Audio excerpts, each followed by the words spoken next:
والصلاة والسلام على نبيه صلى الله عليه وسلم رب اشرح لي صدري ويسر لي أمري واحلل عقدة من لساني يفقهوا قولي جزا الله عنا سيدنا محمد صلى الله عليه وسلم ما هو أهله وما أرسلناك إلا رحمة للعالمين۔ میرے محترم بزرگوں، دوستوں اور اسٹیج پر بیٹھے ہوئے معزز علماء اکرام، خاص طور سے اس حقیر کے داعی اور ہمارے رفیق درس جناب مولانا ضیاء اللہ صاحب، اور اس جلسے کی نظامت فرما رہے جناب حضرت مولانا زید عاطش صاحب، اور اسی طریقے سے شعراء اکرام اور اس جلسے کے کنویز جناب حافظ عدنان صاحب، اور جن لوگوں نے اس جلسے کو بنانے اور سنوارنے میں حصہ لیا ہے۔ ہمارے نبی نے جو انداز بیٹھنے کا ہم کو سکھایا ہے وہ انداز یہ ہے کہ مومنوں، جب ایمان کی بات کی جائے، اللہ اس کے رسول کی باتیں کی جائیں تو ایسے بیٹھو کہ اگر اوپر سے چادر ڈال دی جائے تو چادر میں جھول نہ آ سکے۔ تو یہ بیٹھنے کا انداز ہے، اس لیے ادھر جو حضرات بیٹھے ہوئے ہیں وہ تشریف لے آئیں۔ ارے بھائی، یہ پورا اسٹیج خالی کر کے جا رہے ہیں علماء اکرام، یہ تو بڑی بد اخلاقی ہے کہ مہمان کو بلا کر کے اوپر اسٹیج خالی کر دیا جائے۔ تو پہلی مرتبہ ایسا ہو رہا ہے۔ ویسے بھی میرا گلا بہت متاثر ہے، جب سے ربیع الاول شروع ہوا ہے تب سے مسلسل سفر، لیکن چونکہ اللہ کے نبی صلی اللہ علیہ وسلم کی بات کہنے کے لیے میں یہ نہیں سوچتا ہوں کہ گلے کی کوئی رگ خراب ہو جائے گی، یہ گلا خراب ہو جائے گا۔ گلا اگر خراب ہوا تو وہ عشق نبی میں شمار ہوگا۔ میرے محترم بزرگوں، دوستوں، اللہ کے نبی صلی اللہ علیہ وسلم کی سیرت اور آپ کے مقام اور آپ کے مرتبے اور آپ کے تقدس کو کون بیان کر سکتا ہے؟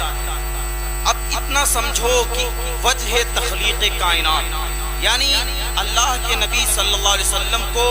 اس دنیا میں اس لیے بھیجا گیا کہ پوری کائنات کو آپ کے صدقے اور طفیل میں بنانا تھا۔ اللہ کے نبی صلی اللہ علیہ وسلم نے خود فرمایا کہ انا نبی والآدم بین الماء والطین، میں اس وقت بھی نبی تھا جب آدم علیہ السلام مٹی اور پانی کے درمیان تھے۔ کیا مطلب نکلا اس حدیث کا کہ اگر میرے آقا اس دنیا میں تشریف نہ لاتے تو آدم علیہ السلام کو اس دنیا میں نہ بھیجا جاتا۔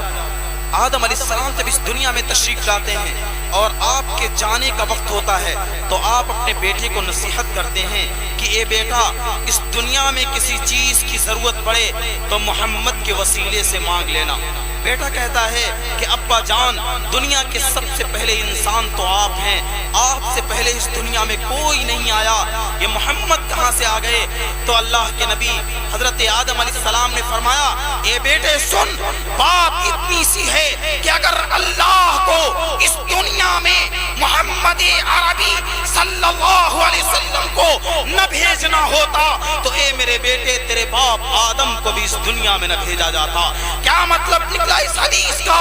اگر میرے آقا اس دنیا میں تشریف نہ لاتے تو آدم علیہ السلام کو اس دنیا میں نہ بھیجا جاتا، میرے آقا نہ ہوتے 1,24,000 انبیاء اس دنیا میں تشریف نہ لاتے، میرے آقا نہ ہوتے آسمان اور زمین نہ ہوتی، میرے آقا نہ ہوتے عرش اور کرسی نہ ہوتی، میرے آقا نہ ہوتے لوح و قلم نہ ہوتی، میرے آقا نہ ہوتے جن و بشر نہ ہوتی، میرے آقا نہ ہوتے آسمان اور زمین نہ ہوتی، میرے آقا نہ ہوتے ملائکہ نہ ہوتے، میرے آقا نہ ہوتے علماء نہ ہوتے، میرے آقا نہ ہوتے خطبہ نہ ہوتے، میرے آقا نہ ہوتے عظماء نہ ہوتے، میرے آقا نہ ہوتے ادبا نہ ہوتے، میرے آقا نہ ہوتے فصحاء نہ ہوتے، میرے آقا نہ ہوتے بلغاء نہ ہوتے۔ الغرض میرے آقا کو نہ بھیجنا ہوتا تو اس کائنات کے ایک ذرے کو بھی وجود نہ بخشا جاتا۔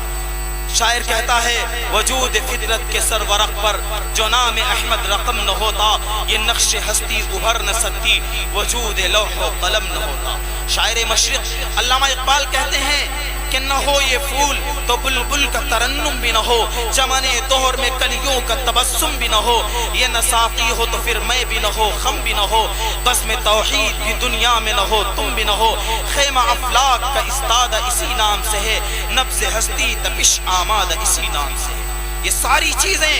یہ زمین کا پانی پر بھی جانا اور یہ آسمان کا بغیر ستون کے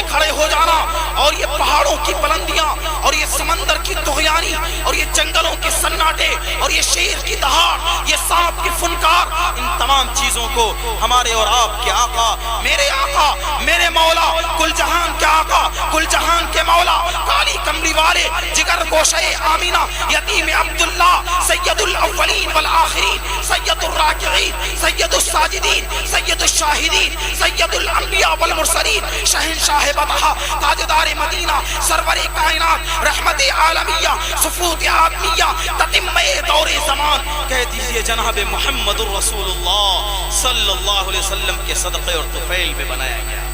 میرے نبی کے بیان کو، میرے نبی کے تقدس کو کون بیان کر سکتا ہے؟ میرا نبی جب اپنی ماں کی مادر رحم میں آتا ہے، حضرت آمینہ کہتی ہیں کہ جب یہ بچہ میرے پیٹ میں آیا، میری رحم میں آیا، میری کوکھ میں آیا، تو میرے بدن کے ایک رونگٹے سے خوشبو پھوٹ پھوٹ کر نکلنے لگی۔ مکے والے حیران، مکے کے بڑے بڑے رئیس، بڑے بڑے عمرا، بڑے بڑے ثروت مند حیران، اور عبد المطلب کے پاس آتے ہیں، کہتے ہیں تمہاری بہو ایسی کون سی عطر استعمال کرتی ہے، ایسی کون سی خوشبو استعمال کرتی ہے کہ وہ عطر ہم جیسے بڑے بڑے مالداروں کو نصیب نہیں، ذرا ہم کو بھی اس عطر کا نام بتا دو۔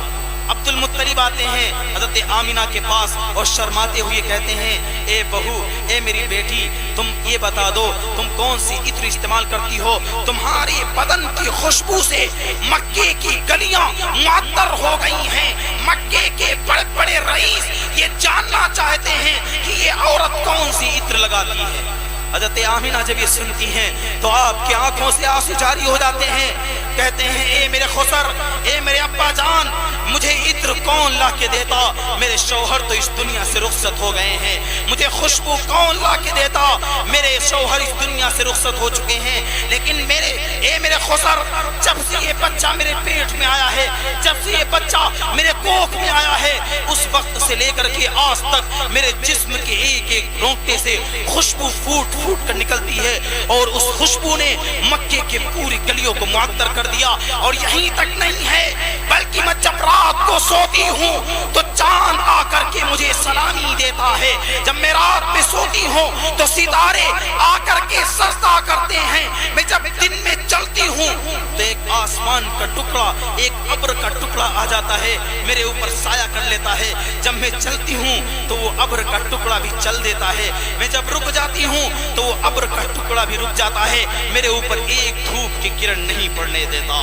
یہ نبی کا مقام ہے، یہ نبی کا تقدس ہے، یہ نبی کا مرتبہ ہے۔ پھر جب نبی اس دنیا میں تشریف لائے، دنیا کے تمام بچے روتے ہوئے آتے ہیں، دنیا کے تمام بچے اس دنیا میں آتے روتے ہوئے، لیکن قربان جاؤ میرے آقا پر، میرے آقا اس دنیا میں تشریف لائے، اور جیسے ہی آپ کی ولادت ہوئی، آپ نے اپنے گھٹنوں کو زمین پر رکھا اور آپ نے وہ شہادت کی انگلی آسمان کی طرف اٹھائی اور اشارہ کر دیا کہ جو نبی پوری زندگی وحدانیت کی دعوت دینے والا تھا، جو نبی پوری زندگی اللہ کی وحدانیت کو دعوت دینے والا تھا، اس نبی نے دنیا میں آتے آتے ایک انگلی کو اٹھا کر کے اللہ کے ایک ہولے کا اعلان کر دیا کہ لوگوں اللہ ایک ہے، اللہ ایک ہے۔ حضرت آمینہ فرماتی ہیں جب یہ بچہ پیدا ہوا تو تھوڑی دیر کے لیے یہ بچہ ہماری نظروں سے روپوش ہو گیا۔ پھر میں نے ایک آواز سنی، کوئی کہہ رہا ہے اے جبرائیل، اس بچے کو